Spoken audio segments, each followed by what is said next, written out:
have flight count? Okay, first flight on Earth. What do you think, Teddy? Good job. Now can I say Yes, that? yes, thank you. Good job.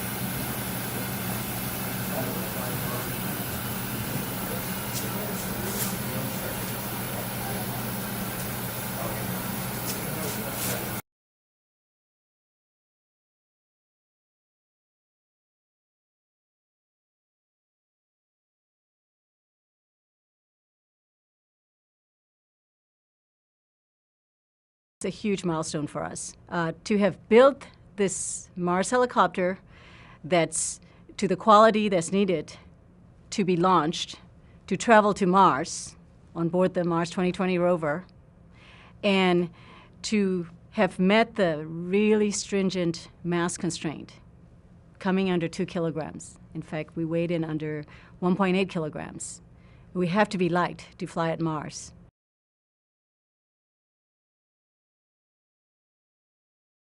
We built the Mars helicopter, the helicopter that'll go to Mars. And at this time, we've shown that it can fly. We've done the flight test in the chamber with the thin atmosphere representative of Mars. Very important. And secondly, we've tested it through the thermal environment.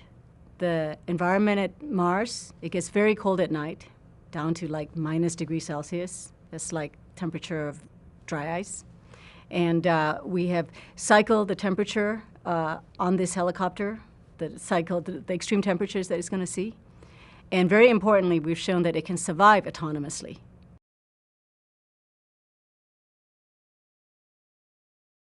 You know, we want to get to Mars. We're not done yet. The job is certainly not done yet. This is the test, the last test that we can do, the last flight test that we can do on Earth. But really, our job isn't done until we see the same test flight being performed at Mars. So next time we fly, it'll be at Mars. But that's our ultimate goal. That's when we'll go, yes.